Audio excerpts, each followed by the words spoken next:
potentially the toughest opponent yet for you. A lot of people say somebody you've not really sort of faced that type of fighter in the heavyweight division. I think both me and Ciryl are we both have niche style for heavyweights. We don't fight like heavyweights, both of us. So this could be the fastest, the best moving heavyweight fight that anybody's ever seen. We're both great movers. We're both light on our feet. We're both elusive. So this is going to be great. And by the way, all this stuff that I've just said previously, we actually made a video this time last year, a little bit longer, when we found out that Manchester was going to come and there was going to be an event in Manchester.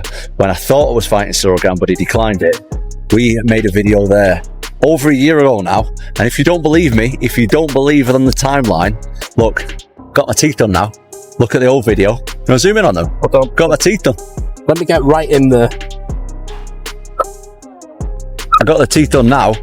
When I did this video, this was over a year ago.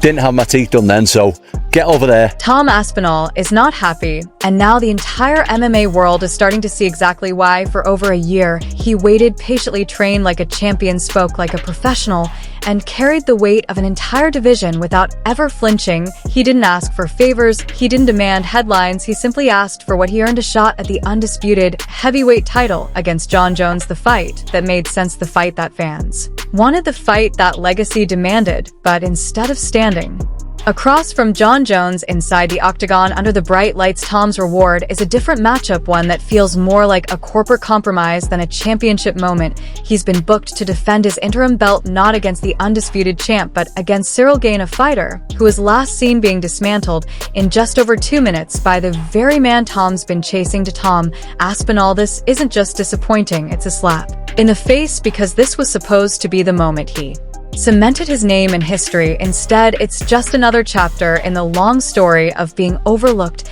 and now the fire inside him is growing hotter than ever. Finally, we're back after over a year hiatus. Me and Ciryl finally signed on the dotted line. This is the 4th time we've been matched up together. He turned down the fight early on, before we were both in the rankings. After that, he fought Setback. I said in a post-fight interview after I beat Tabora, I'm going to go to Paris. I'm going to be sat front row for Ciryl Gane against Sergey Spivak. I'm going to beat the winner, and then I'm going to beat Jon Jones. I went to Paris. Ciryl, unfortunately, turned down the fight on a second occasion. Third occasion, I fought Curtis Blades. The original opponent was Ciryl Gane. Unfortunately, Ciryl Gane was busy that day. Ciryl was filming his Netflix series. Can't remember what it's called, but I'm sure you can check it out now on Netflix. And now we are matched up for the 25th of October, Abu Dhabi. Me and Ciryl. The 4th attempt is here, and this is Cyryl's 3rd title shot. So we are going to try and get rid of Ciryl Gane from the title picture for good. Aspinall will face Ciryl Gane. Aspinall has 15 wins, and all of them are by finish. Gane is the #1 ranked heavyweight. Now, when you look at the UFC heavyweight rankings, as I say, Tom has beat most of them, and he's beat them in style, and he's knocked them all out. Curtis Blades, Sergey Pavlovich, Alexander Volkov, whoever they are, he's beaten them all up. But Ciryl Gane is a little bit different. Now, of course, Jon Jones beat Ciryl Gane in quick fashion, took him down in the first round, submitted him with a front choke. But Ciryl Gane is the same as Tom Aspinall in terms of athletic ability. When I say that Tom Aspinall is a heavyweight George St. Pierre, that kind of goes to Ciryl Gane as well. The man's gigantic. He's very quick. He's agile. He's light on his feet. He could run any sport on the planet. And he's almost like George St. Pierre and Tom Aspinall in the fact that he's got all those athletic attributes and qualities, but he doesn't have the grappling. That's what cost him against Jon Jones, and that's probably what's going to cost him against Tom Aspinall. You never know. He could clip him. This is a dangerous fight. This is heavyweight MMA, but Tom Aspinall can grapple. We've seen him take people down. He's done jiu-jitsu since he was about 15 years old. His dad is going to be on his case, and that's an absolute fact, saying, hey, you're not messing with this guy.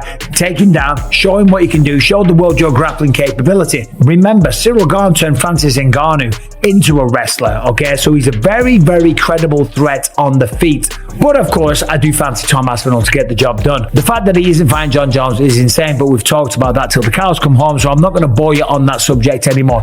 But just you wait. Jon Jones is probably going to pop up on Twitter He's facing a fighter that many fans and even Tom Aspinall himself believe hasn't truly earned this opportunity. Ciryl Gane is talented, yes, but what has he done lately to deserve another shot at gold? His last big moment saw him crumble in under 3 minutes against Jon Jones. Since then, one fight, no dominant run, no climb back through the ranks. Yet here, he is again back in the title picture, while the man who's done everything right is forced to justify his own championship reign. Meanwhile, the footage of Tom Aspinall in camp tells a very different story. He looks like a machine built for violence, explosive in every exchange, sharp in every movement, deadly from every angle. He's faster, stronger, smarter than ever, a man preparing for war, not because his opponent deserves it, but because his legacy does. He can do everything. That guy's got elite jiu-jitsu. He's got elite takedowns. His striking is outstanding. Like, I've seen a lot of heavyweight, even Francis, who's like the greatest, scariest power striker I've ever seen in the heavyweight division. No one's scarier than Francis. Francis does not move like Tom Aspinall. Tom Aspinall is significantly faster than every other heavyweight. That's a real problem because he's a heavyweight and he's a big guy, a really big guy, but he moves so fast. And so his speed has always been like extraordinary compared to other heavyweights. Like, he just fucking moves in. It's all like fast, explosive movements. So he's got natural speed, but then he's also got a lot of training to execute quickly. So when he moves in, he closes the gap. You can see like he's fast for a big guy. Right. I want to see it so bad. John was shitting all over Aspinall, saying that I think that's a bad way to go. He was lucky that he blew his knee out with Curtis Blades because Curtis was teeing off on him. Unless John avoided him, unless John used his wrestling to avoid exchanges, you know what that's all about. Correct. It's called the Shop Shutdown. Shop Shutdown. That's a 7-part series on. Cyborg. Yes. The Stipe fight, which is just like, it's a weird thing. Aspinall's an athlete, man. He's such a good athlete. Freak athlete. Very fast. Very fast for a heavyweight. So fast. Yeah, we felt the same way about Ciryl Gane, though. Yeah, but Ciryl Gane ending that he was going to actually ever get in the cage with Tom Aspinall. Jon Jones has done what we always knew he was going to do. He's tucked tail and ran. Imagine calling yourself a goat and yet behaving like such a duck. I mean, this is like back in the playground. Jon Jones has got a bike. Tom Aspinall's come over and goes, give us your bike now. What you have to do then is fight. You have to defend what your shit is and say, no, you're not going to take this. And do you know what Jon Jones did? You have it. I don't want to fight. You can have it. This is unbelievable. The greatest of all time. What a load of shit. I'm sorry. Never going to call that him the GOAT ever again. Because being the greatest of all time is not just about winning. And that's what Jon Jones doesn't understand. It's about how you conduct yourself throughout the whole of your career. Are you willing to fight the biggest challenges, the biggest tests? Go in there and test yourself against everyone. And Jon Jones proved, without a shadow of a doubt, his biggest test, stepped up and he bottled it well and truly. Remember this clip from like over a year ago when John actually met Tom in person? Respect, man. All the best. Respect. All the best. Do a quick picture. Sure. Yeah? Let's get it. A face-off. No, okay. He wouldn't even face off with Tom Aspinall, let alone get in a cage with him. And after all of the fannying around and waiting for Jon Jones to man up and strap his balls on and defend his heavyweight title, because you've never really earned it. You beat a guy who wasn't even the champion. You beat Stipe. Oh my God, what a farce that fight was.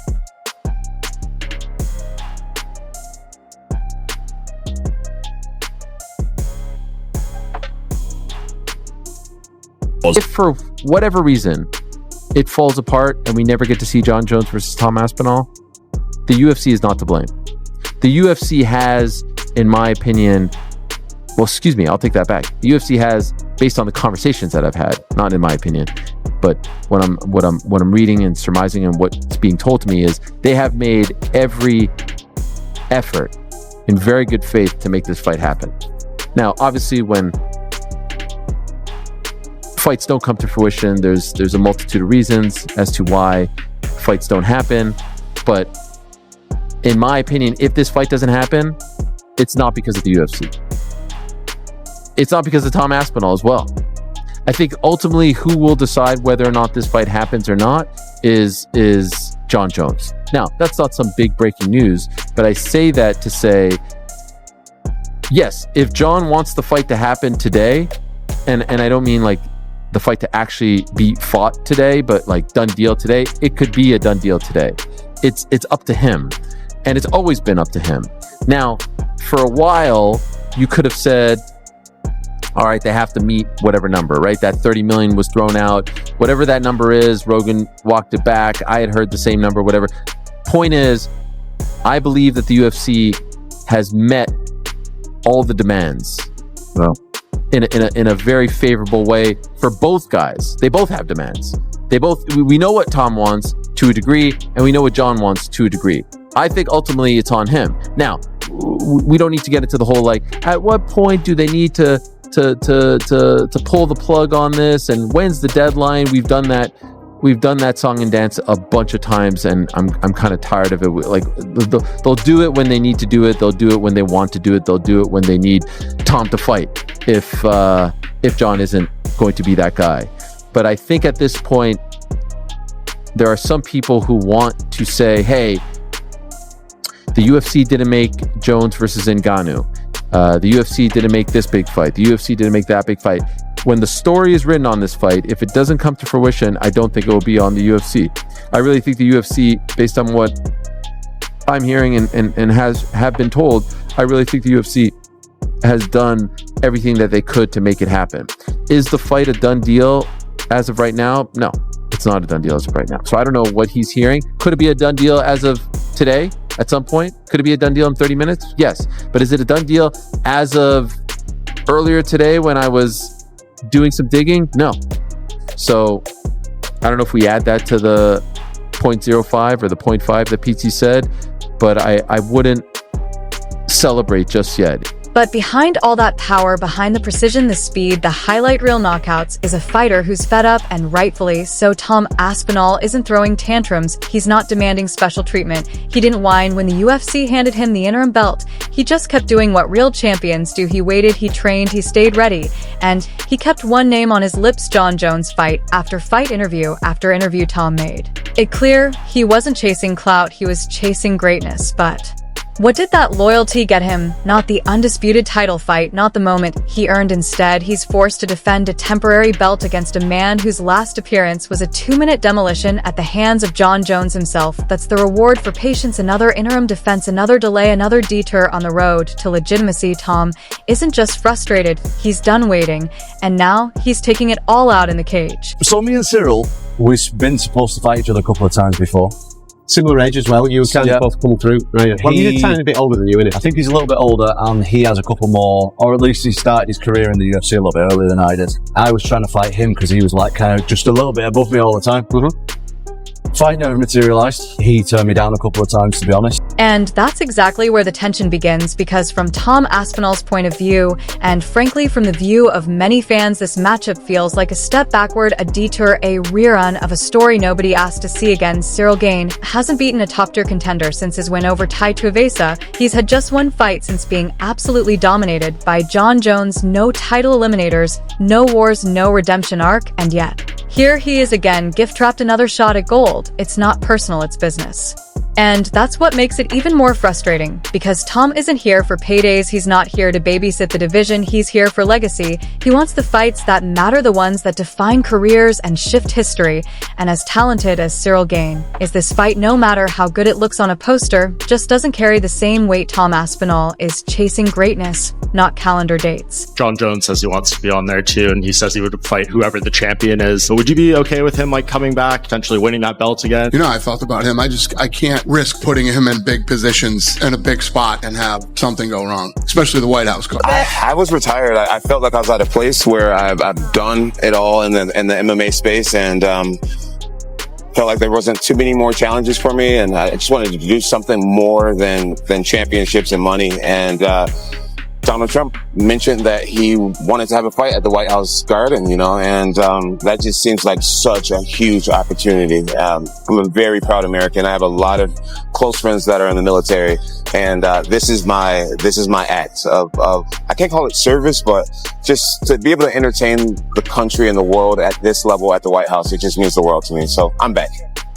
So they've announced this. Meanwhile, the MMA community is completely divided. On one side, you've got the believers, the analysts, and fans who see this as the perfect test, a true battle between the two most athletic heavyweights in the world. Tom Aspinall with his speed, his grappling, his ruthless finishing instincts. Ciryl Gane with his striking finesse footwork and world-class movement. To them, this is a clash of modern heavyweights at their peak, a fight that could redefine what the division looks like in the post-Jones era. But on the other side, there's growing skepticism, voices saying this isn't a super fight, it's a stall tactic, a clever placeholder, a distraction designed to keep the division warm. While Jon Jones continues to dodge commitment, drop vague hints, and stretch out his return plans for another year, some see a war, others see a smoke screen. And right in the middle of it all stands Tom Aspinall, carrying the weight of a fractured division, fighting not just for a win, but for clarity. White House, UFC fight. Can we expect to see you on the card? I can't promise anyone anything, but I have very strong feeling that I'll be on that card. It's going to be historic. So who would you take on? Who would be your dream opponent? I would want to take on whoever's holding the belt at the end of the year. Any possible names you think? Well, as of right now, the champion is Tom Aspinall. We'll see who's the champion at the end of the year. Be only fitting to have an American guy fight for the championship that night. I'd be willing to put it all on the line. Nice. Can you tell us the timeline of Jon accepted the fight, went to Thailand, came back, didn't want the fight? What happened? Yeah, I wouldn't say that Thailand was the end of it. We were talking about it before that. But yeah, the fight was done. We had the fight done a long time ago. So why he decided not to fight, you guys will have to ask him that. Is it accurate? There's a lot of reports about figures he was offered. Is it fair to say he was offered a lot of money to take this fight? Yeah. Listen, he was offered what he deserves for that fight. Yeah. I'll just come out and ask you, do you think he's ducking Tom Aspinall? No. Jon Jones, I said it a million times and I'll say it again. He's never ducked anybody other than that one goofy time with the Chael Sonnen thing. Never ducked anybody, and I think the reality is, whatever changed his mind with this fight, I don't know. You'd have to ask him that, but he's 38 years old, and I don't know. Do you think if it was someone like Alex Pereira, he would fight then? And it's maybe Tom that he specifically doesn't fancy the matchup, doesn't fancy the age difference? I don't know. I don't know the answer to these questions. Only he does. We had the fight done. Listen, our job is to make the biggest fights we can make and the fights that the fans want to see, and that's what we try to do. But the minute somebody starts talking about retirement, my philosophy on that, you should do it. Yeah. Did you know about the stuff that came out of Albuquerque last night? I saw it today. When I saw it today, I said, oh, everybody's going to think this is why he retired. Maybe that is why he retired. Who the hell knows, man? But I don't know. These are all questions you got to ask him. Yeah. We had the fight done. You saw me talking about it very confidently that this fight was going to happen, and then he changed his mind. Two more quick ones for me. So for Tom Aspinall tonight, he's the heavyweight champion of the world. Does that defense he did against Curtis Blades count to his official defenses? Because then he would only have two more to equal Stipe, or does he have to start fresh now? You guys are throwing shit at me that I haven't thought about. I have no idea, but yeah, I don't know. Okay. It seems like the most obvious choice would be Ciryl Gane for Tom.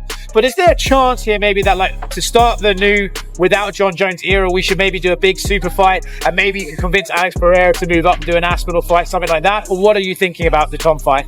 Well, once I get through today, tomorrow starts International Fight Week. I'll be back in Vegas tonight, and Tom will be there all next week. So we'll sit down with him, see what he's thinking, what he wants to do. He's been great through this whole thing, and literally said, "I'll fight whoever you guys tell me to fight. I'm ready to go." So, looking forward to it. I'm looking forward to the Tom Aspinall era. But for Tom Aspinall, this isn't just another fight, it's another exhausting chapter in a story. He never asked to be part of a story of being sidelined, overlooked, and constantly forced to clean up the mess Jon Jones leaves behind.